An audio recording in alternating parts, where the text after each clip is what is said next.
চট্টগ্রামে BNP chairman Tarique রহমানের সমাবেশ ঘিরে জড়ো হচ্ছেন নেতাকর্মীরা। ভোরের আলো ফোটার সঙ্গে সঙ্গে চট্টগ্রাম নগরের পলো গ্রাউন্ড মাঠে বিভিন্ন জেলা উপজেলার নেতাকর্মীরা আসতে থাকেন। এ সময় স্লোগানে মুখরিত হয়ে ওঠে গোটা এলাকা। দীর্ঘ প্রায় 2 দশক পর দলের চেয়ারম্যান তারেক রহমানের চট্টগ্রাম আগমন ও মহাসমাবেশকে ঘিরে নেতাকর্মীদের মধ্যে উচ্ছ্বাসে আশপাশ ছেয়ে গেছে ব্যানার ফেস্টুনে। এছাড়া সমাবেশ স্থল ও আশেপাশের এলাকায় বিপুল পরিমাণ আইনশৃঙ্খলা রক্ষাকারী বাহিনীর সদস্য মোতায়েন রয়েছে। চট্টগ্রাম সফর শেষে ফেনী, কুমিল্লা ও নারায়ণগঞ্জে একাধিক পথসভায় অংশ নেওয়ার কথা রয়েছে বিএনপি চেয়ারম্যানের।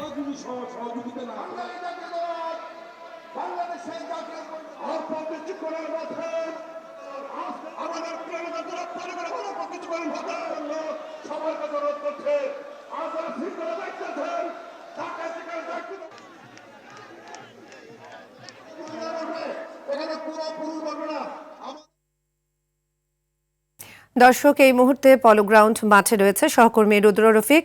সরাসরি যুক্ত হচ্ছি তার সাথে।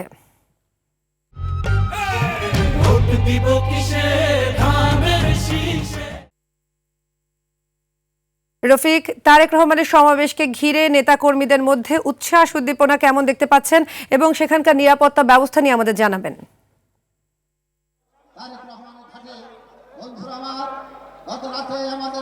সাদিয়া, তারেক রহমানের নির্বাচনী জনসভা উপলক্ষে ভোর থেকেই খণ্ড খণ্ড মিছিল নিয়ে এই চট্টগ্রামের ঐতিহ্যবাহী পোলো গ্রাউন্ড ময়দানে নেতাকর্মীরা জড়ো হচ্ছেন। আমরা দেখেছি যে খণ্ড খণ্ড মিছিল নিয়ে আসছেন চট্টগ্রামের বিভিন্ন থানা, বিভিন্ন ইউনিট এবং যে চট্টগ্রামের যে 16টি আসন রয়েছে সেই 16টি আসন থেকে নেতাকর্মীরা মিছিল নিয়ে চট্টগ্রাম পোলো গ্রাউন্ড ময়দানে আসছেন। ইতোমধ্যেই কিন্তু এই জনসভাটি জনসমুদ্রে রূপ নিয়েছে। এখনও প্রায় 1 থেকে 1.5 ঘন্টা বাকি এই জনসভার। তার আগেই আসলে নেতাকর্মীদের উপস্থিতিতে এই মাঠটি আসলে পরিপূর্ণ হয়ে গেছে। আপনাকে একটু জানিয়ে রাখি, দীর্ঘ প্রায় 21 বছর পর বিএনপি চেয়ারম্যান তারেক রহমান আজকের এই চট্টগ্রামে এসে বক্তব্য দিবেন। এর আগে 2005 সালে তিনি যখন বিএনপির সিনিয়র যুগ্ম মহাসচিব ছিলেন, সে সময় তিনি চট্টগ্রামে একটি নির্বাচনী সমাবেশে বক্তব্য দিয়েছিলেন। ঠিক তার 21 বছর পরে আজ বিএনপি চেয়ারম্যান হিসেবে তিনি এই ময়দানে বক্তব্য দিবেন এবং নেতাকর্মীরা যেটি বলছেন, আজকের এই জনসভাটি তাদের এই এলাকার জন্য খুবই গুরুত্বপূর্ণ। বিশেষ করে আগামী জাতীয় নির্বাচনকে সামনে রেখে তারেক রহমান গুরুত্বপূর্ণ বক্তব্য দেবেন বলে নেতাকর্মীরা প্রত্যাশা করছেন। সেই সঙ্গে নেতাকর্মীরা বলছেন, তারেক রহমান যে উন্নয়নের বার্তা দিচ্ছেন, যে দেশ গড়ার পরিকল্পনার বার্তা দিচ্ছেন, সেই বার্তার একটি গুরুত্বপূর্ণ পরিকল্পনা আজকে এখান থেকে তারেক রহমান বলবেন এবং সে অনুযায়ী নেতাকর্মীরা আসলে আগামী দিনে, বিশেষ করে আগামী দিনের ভোটের কৌশল, আগামী নির্বাচন 12ই ফেব্রুয়ারি নির্বাচনের আগে নির্বাচনী কৌশল আসলে তারা এখান থেকেই তাদের দলীয় প্রধানের বক্তব্যের মাধ্যমে আসলে তারা পাবেন। সব মিলিয়ে মাঠের পরিস্থিতি এখনই কানায় কানায় পূর্ণ হয়ে গেছে।